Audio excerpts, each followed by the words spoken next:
ആകാശവാണി.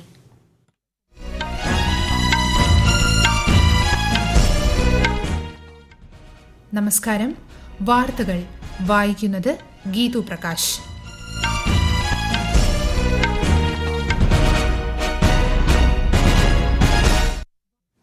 പ്രധാന വാർത്തകൾ. പാർലമെന്റിന്റെ വർഷകാല സമ്മേളനത്തിന് മുന്നോടിയായി കേന്ദ്ര സർക്കാർ വിളിച്ച സർവകക്ഷി യോഗം നാളെ. സമ്മേളനം തിങ്കളാഴ്ച ആരംഭിക്കും. മയക്കുമരുന്ന് ഉപയോഗവും വിൽപ്പനയും പ്രതിരോധിക്കാൻ ലക്ഷ്യമിട്ടുള്ള യുവ ആത്മീയ ഉച്ചകോടിക്ക് ഇന്ന് വാരണസിയിൽ തുടക്കമാകും. അനധികൃത പണം കണ്ടെത്തിയ കേസിൽ ജസ്റ്റിസ് യശ്വന്ത് വർമ്മയെ ഔദ്യോഗിക സ്ഥാനത്ത് നിന്ന് നീക്കുന്നതിനെ എല്ലാ രാഷ്ട്രീയ പാർട്ടികളും പിന്തുണച്ചതായി പാർലമെന്ററി കാര്യമന്ത്രി കിരൺ റിജിജു. പാലക്കാട് IITയിലെ 7ാമത് ബിരുദദാന ചടങ്ങിൽ ഇന്ന് കേന്ദ്രമന്ത്രി ധർമ്മേന്ദ്ര പ്രധാൻ മുഖ്യാതിഥിയാകും. കേരളത്തിൽ മഴ ശക്തമായി തുടരുന്നു. വയനാട്, കണ്ണൂർ, കാസർഗോഡ് ജില്ലകളിലും വടകര താലൂക്കിലും വിദ്യാഭ്യാസ സ്ഥാപനങ്ങൾക്ക് അവധി. വനിതകളുടെ ഫിഡെ ലോകകപ്പ് ചെസ്സിൽ ഗ്രാൻഡ് മാസ്റ്റർമാരായ കൊനേരു ഹംപി, ഡി ഹരിക, ആർ വൈശാലി, ദിവ്യ ദേശ്മുഖ് എന്നിവർ ക്വാർട്ടർ ഫൈനലിൽ. വാർത്തകൾ വിശദമായി. പാർലമെന്റിന്റെ വർഷകാല സമ്മേളനത്തിന് മുന്നോടിയായി കേന്ദ്ര സർക്കാർ വിളിച്ച സർവകക്ഷി യോഗം നാളെ. പാർലമെന്റിന്റെ ഇരുസഭകളുടെയും സുഗമമായ പ്രവർത്തനം ഉറപ്പാക്കുന്നതിന് എല്ലാ രാഷ്ട്രീയ പാർട്ടികളുടെയും സഹകരണം തേടാനാണ് യോഗം വിളിച്ചത്. തിങ്കളാഴ്ച ആരംഭിക്കുന്ന സമ്മേളനം അടുത്ത മാസം 21 വരെ നീളും. വർഷകാല സമ്മേളനത്തിൽ നിരവധി സുപ്രധാന നിയമനിർമ്മാണങ്ങളും ചർച്ചകളും നടക്കും. വരുന്ന പാർലമെന്റ് സമ്മേളനത്തിൽ അവതരിപ്പിക്കുന്ന ദേശീയ കായിക ഭരണനിർവഹണ ബിൽ ഇന്ത്യയുടെ കായിക രംഗത്തെ മെച്ചപ്പെടുത്തുന്നതിൽ നിർണായക പങ്ക് വഹിക്കുമെന്ന് പാർലമെന്ററി കാര്യമന്ത്രി കിരൺ റിജിജു. പുതിയ കായിക നയം നിലവിൽ വരുന്നതോടെ രാജ്യത്ത് ഒരു മികച്ച കായിക സംസ്കാരത്തിന് വഴിയൊരുങ്ങുമെന്നും അദ്ദേഹം പറഞ്ഞു. This is a historic bill coming for the sporting community. So there are two bills. One is the new sports policy, the Khelo India Bharat, and then there's the anti-doping bill. So these two bills are to be combined. We'll discuss in the parliament, and I'm sure the members will all take part in the discussion. And then once the new sports policy bill is passed, it will usher in a new sporting culture in the country. മയക്കുമരുന്ന് ഉപയോഗവും വിൽപ്പനയും ശക്തമായി പ്രതിരോധിക്കാൻ ലക്ഷ്യമിട്ടുള്ള യുവ ആത്മീയ ഉച്ചകോടി ഇന്ന് വാരണാസിയിൽ ആരംഭിക്കും. വികസിത ഭാരതത്തിനായി യുവാക്കളെ ലഹരിയിൽ നിന്ന് മോചിപ്പിക്കാം എന്ന പ്രമേയത്തിൽ യുവജനകാര്യ കായിക മന്ത്രാലയമാണ് 2 ദിവസത്തെ പരിപാടി സംഘടിപ്പിക്കുന്നത്. കേന്ദ്രമന്ത്രിമാരായ മൻസുഖ് മാണ്ഡവ്യ, ഗജേന്ദ്ര സിംഗ് ഷെഖാവത്ത്, വീരേന്ദ്രകുമാർ തുടങ്ങിയവർ പങ്കെടുക്കും. രാജ്യത്തുടനീളമുള്ള ആത്മീയ, സാമൂഹിക, സാംസ്കാരിക സംഘടനകളെ പ്രതിനിധീകരിച്ച് 500-ലധികം യുവ പ്രതിനിധികൾ ഉച്ചകോടിയുടെ ഭാഗമാകും. മയക്കുമരുന്ന് രഹിത ഇന്ത്യയ്ക്കായുള്ള സമഗ്ര കർമ്മ പദ്ധതി അവതരിപ്പിക്കുന്ന കാശി പ്രഖ്യാപനത്തിന്റെ പ്രകാശനത്തോടെ ഈ മാസം 20-ന് ഉച്ചകോടി അവസാനിക്കും. വസതിയിൽ നിന്നും അനധികൃതമായി പണം കണ്ടെത്തിയ കേസിൽ ജസ്റ്റിസ് യശ്വന്ത് വർമ്മയെ ഔദ്യോഗിക സ്ഥാനത്ത് നിന്ന് നീക്കണമെന്ന വിഷയത്തിൽ എല്ലാ രാഷ്ട്രീയ പാർട്ടികൾക്കും സമാന അഭിപ്രായമാണെന്ന് പാർലമെന്ററി കാര്യമന്ത്രി കിരൺ റിജിജു. ഇത് സംബന്ധിച്ച് എല്ലാ പ്രമുഖ പാർട്ടി നേതാക്കളുമായി ചർച്ച നടത്തിയതായും ഒരു വാർത്താ ഏജൻസിക്ക് നൽകിയ അഭിമുഖത്തിൽ അദ്ദേഹം പറഞ്ഞു. അതിനിടെ യശ്വന്ത് വർമ്മയ്ക്കെതിരെ നടപടിയെടുക്കണമെന്നാവശ്യപ്പെട്ട് അന്നത്തെ ചീഫ് ജസ്റ്റിസ് ആയിരുന്ന ജസ്റ്റിസ് സഞ്ജീവ് ഖന്ന പ്രധാനമന്ത്രിക്കും രാഷ്ട്രപതിക്കും അയച്ച കത്ത് റദ്ദാക്കണമെന്നാവശ്യപ്പെട്ട് ജസ്റ്റിസ് യശ്വന്ത് വർമ്മ ഇന്നലെ സുപ്രീം കോടതിയിൽ ഹർജി നൽകി. ഇന്ന് രാവിലെ പാലക്കാട് IITയിൽ നടക്കുന്ന 7ാമത് ബിരുദദാന ചടങ്ങിൽ കേന്ദ്രമന്ത്രി ധർമ്മേന്ദ്ര പ്രധാൻ മുഖ്യാതിഥിയാകും. IIT board of governor's chairman Ramesh Venkateswaran അധ്യക്ഷത വഹിക്കും. 328 പേർ ബിരുദ സർട്ടിഫിക്കറ്റ് ഏറ്റുവാങ്ങും. അക്കാദമിക തലത്തിൽ മികവ് പുലർത്തിയ വിദ്യാർത്ഥികൾക്കുള്ള പുരസ്കാരങ്ങളും ചടങ്ങിൽ വിതരണം ചെയ്യും. കേരളത്തിൽ ശക്തമായ മഴ തുടരുമെന്ന് കേന്ദ്ര കാലാവസ്ഥാ വകുപ്പ്. ഇന്ന് മലപ്പുറം, കോഴിക്കോട്, വയനാട്, കണ്ണൂർ, കാസർഗോഡ് ജില്ലകളിൽ ചുവപ്പ് ജാഗ്രത പ്രഖ്യാപിച്ചു. എറണാകുളം, ഇടുക്കി, തൃശൂർ, പാലക്കാട് ജില്ലകളിൽ ഓറഞ്ച് ജാഗ്രതയും മറ്റെല്ലാ ജില്ലകളിലും മഞ്ഞ ജാഗ്രതയും നൽകിയിട്ടുണ്ട്. അതിതീവ്ര മഴയ്ക്ക് സാധ്യതയുള്ളതിനാൽ വയനാട്, കണ്ണൂർ, കാസർഗോഡ് ജില്ലകളിലെയും കോഴിക്കോട്, വടകര താലൂക്കിലെയും വിദ്യാഭ്യാസ സ്ഥാപനങ്ങൾക്ക് ഇന്ന് അവധി പ്രഖ്യാപിച്ചു. മോശം കാലാവസ്ഥ കണക്കിലെടുത്ത് കേരള, കർണാടക, ലക്ഷദ്വീപ് തീരങ്ങളിൽ ഈ മാസം 22 വരെ മത്സ്യബന്ധനത്തിന് വിലക്കേർപ്പെടുത്തി. രാജസ്ഥാൻ, മധ്യപ്രദേശ്, അസം, തമിഴ്നാട്, കർണാടക എന്നിവിടങ്ങളിലും അതിശക്തമായ മഴയ്ക്ക് സാധ്യതയെന്ന് കേന്ദ്ര കാലാവസ്ഥാ വകുപ്പ്. ഹിമാചൽ പ്രദേശ്, ഉത്തരാഖണ്ഡ്, ഉത്തർപ്രദേശ്, ജമ്മു കാശ്മീർ, പഞ്ചാബ്, ഹരിയാന എന്നിവിടങ്ങളിലും ഒറ്റപ്പെട്ട കനത്ത മഴയ്ക്ക് സാധ്യതയുണ്ട്. വടക്കു കിഴക്കൻ സംസ്ഥാനങ്ങളിലും അടുത്ത ഒരാഴ്ച ഇടിമിന്നലോടുകൂടിയ മഴയുണ്ടാകുമെന്നാണ് മുന്നറിയിപ്പ്. കൊല്ലം തേവലക്കരയിൽ ഷോക്കേറ്റ് മരിച്ച വിദ്യാർത്ഥി മിഥുന്റെ സംസ്കാരം ഇന്ന് വൈകിട്ട് നടക്കും.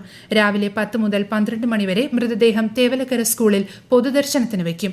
ഇന്നലെ മന്ത്രിമാരായ വി ശിവൻകുട്ടിയും കെ ബാലഗോപാലും മിഥുന്റെ വീട്ടിലെത്തി കുടുംബാംഗങ്ങളെ അനുശോചനം അറിയിച്ചു. ദുരന്തം നടന്ന സ്കൂളും ഇരുവരും സന്ദർശിച്ചു. ഛത്തീസ്ഗഡിലെ നാരായൺപൂർ ജില്ലയിൽ സുരക്ഷാ സേനയുമായി ഉണ്ടായ ഏറ്റുമുട്ടലിൽ 6 മാവോയിസ്റ്റുകൾ കൊല്ലപ്പെട്ടു. രഹസ്യ വിവരത്തെ തുടർന്ന് അബുജ്മാത് വനമേഖലയിലെ സുരക്ഷാ സേനയുടെ സംയുക്ത സംഘങ്ങൾ നടത്തിയ തിരച്ചിലിനിടെയാണ് ഏറ്റുമുട്ടൽ ഉണ്ടായത്. നിരവധി ആയുധങ്ങളും സ്ഥലത്തുനിന്ന് കണ്ടെടുത്തു. ഏറ്റുമുട്ടലുണ്ടായ പ്രദേശത്തും പരിസരങ്ങളിലും സുരക്ഷാ സേനയുടെ തിരച്ചിൽ തുടരുകയാണ്. ഈ വാർത്തകൾ ആകാശവാണിയിൽ നിന്ന്. ആകാശവാണി വാർത്തകളും വാർത്താധിഷ്ഠിത പരിപാടികളും all India radio news Thiruvananthapuram YouTube ചാനലിലും all India radio news Thiruvananthapuram Facebook പേജിലും AR News_ തിരുവനന്തപുരം ഇൻസ്റ്റഗ്രാം അക്കൌണ്ടിലും AR News_TVM X ഹാൻഡിലും ലഭ്യമാണ്. പ്രധാനമന്ത്രി നരേന്ദ്രമോദി ആകാശവാണിയിലൂടെ ജനങ്ങളുമായി ആശയങ്ങൾ പങ്കുവയ്ക്കുന്ന പ്രതിമാസ റേഡിയോ പ്രഭാഷണ പരിപാടി മൻ കി ബാത് ഈ മാസം 27-ന് രാവിലെ 11 മണിക്ക് പ്രക്ഷേപണം ചെയ്യും. പരിപാടിയുടെ 124-ാം പതിപ്പാണിത്. പൊതുജനങ്ങൾക്ക് നരേന്ദ്രമോദി ആപ്പിലൂടെയും MyGov ഓപ്പൺ ഫോറത്തിലൂടെയും 1800117800 എന്ന ടോൾ ഫ്രീ നമ്പറിലും ഈ മാസം 25 വരെ അഭിപ്രായങ്ങളും ആശയങ്ങളും അറിയിക്കാവുന്നതാണ്. ബീഹാറിൽ വോട്ടർ പട്ടികയുടെ പുനഃപരിശോധനാ പ്രക്രിയയുടെ ഭാഗമായി 7,48,00,000-ലധികം പേര് ചേർക്കൽ അപേക്ഷകൾ ശേഖരിച്ചതായി തിരഞ്ഞെടുപ്പ് കമ്മീഷൻ. ആകെ വോട്ടർമാരുടെ 94.68% എന്യൂമറേഷൻ ഫോമുകൾ നൽകിയത്. 1.61% വോട്ടർമാർ മരിച്ചതായും 2.3% പേർ സ്ഥിരമായി സ്ഥലം മാറിയതായും 4.67% വോട്ടർമാരെ അവരുടെ വിലാസത്തിൽ കണ്ടെത്താനായില്ലെന്നും തിരഞ്ഞെടുപ്പ് കമ്മീഷൻ അറിയിച്ചു. യോഗ്യരായ ഒരു വോട്ടറെയും ഒഴിവാക്കില്ലെന്നും കമ്മീഷൻ വ്യക്തമാക്കി. ഗോവയിൽ നടക്കാനിരിക്കുന്ന 56ാമത് അന്താരാഷ്ട്ര ചലച്ചിത്രമേള സ്റ്റിയറിംഗ് കമ്മിറ്റിയുടെ ആദ്യ യോഗം ഇന്നലെ മുംബൈയിൽ നടന്നു.